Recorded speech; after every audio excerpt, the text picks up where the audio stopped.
संगीनी पिया की एक एपिसोड में हम लोग देखेंगे कि मनोरमा गलती से बोल देती है कि उस बॉक्स में लॉकेट रहता है। रुद्र को मालूम पड़ता है कि लॉकेट मनोरमा ने ही चुराया है। उसको बहुत गुस्सा आता है और गुस्से से वो मनोरमा का हाथ पकड़ता है, उसको बेडरूम में लेके जाता है।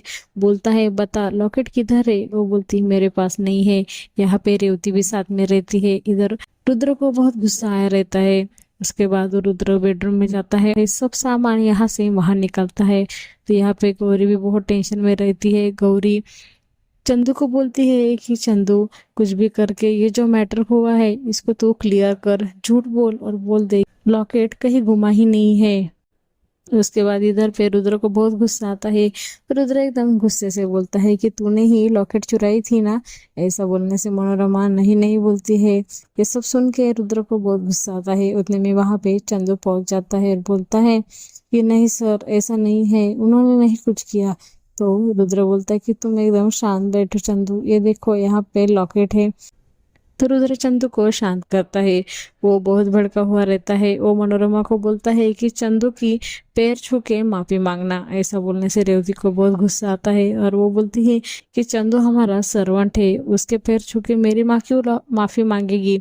मेरी माँ उसकी माफी नहीं मांगेगी। इधर चंदू भी नहीं नहीं बोलता है। तो रुद्र बोलता है कि उन्होंने चोरी की है, इसकी वजह से उनको पैर छू के माफी मांगनी ही पड़ेगी।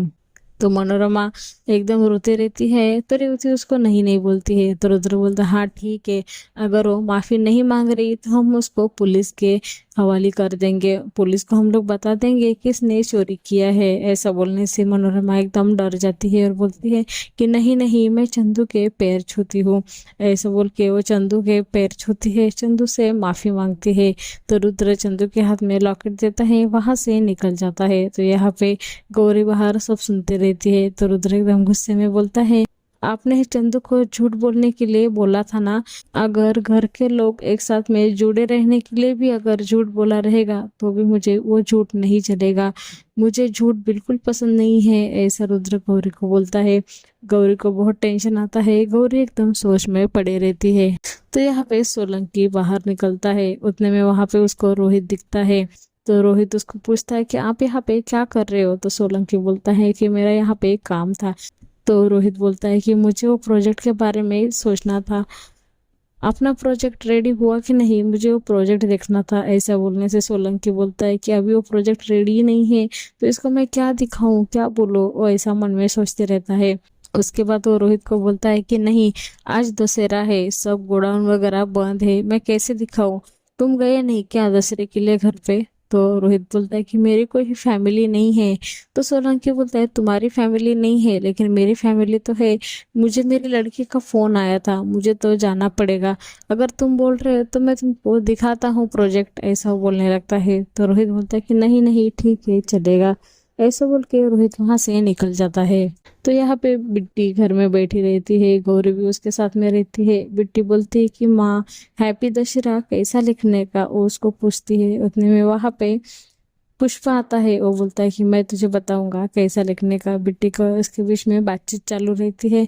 उतने में वहां पे चंदू पहुंचता है। वो कुछ भी बड़बड़ करते रहता है। वो पुष्पा के नाम के अंदर कंफ्यूजन करते रहता है। उसके बाद पुष्पा उसको बताता है कि उसका नाम क्या है। ऐसी दोनों की बातचीत चालू रहती है। सब तैयारी होती है। उसके बाद बिट्टी नंदा माँ के पास में आती है और नंदा माँ को बोलती है कि मैं कैसी दिख रही हूँ। तो नंदा माँ बोलती कि बिट्टी तो बहुत खूबसूरत दिख रही है। तो उसके साथ में वहाँ पे चंदू भी रहता है। तो नंदा माँ बोलती है कि चंदू, आज तेरे बारे में इतना सब कुछ हो गया लेकिन फिर भी तूने दिल पे नहीं लिया। तो चंदू बोलता है कि क्या हुआ, मुझे याद नहीं, बताओ क्या हुआ। ऐसा बोलने से बिट्टी बोलती है कि वो भूल गए, जाने दो, और मैं कहाँ पे था तभी ये सब हुआ। तो ऐसा उसको चंदू पूछने लगता है। तो यहाँ पे नंदम और बिट्टी दोनों भी एक दूसरे को हंसते हैं। यहीं पे एपिसोड खत्म होता है। नेक्स्ट एपिसोड देखने के लिए अभी मेरे चैनल को सब्सक्राइब करो। Thank you.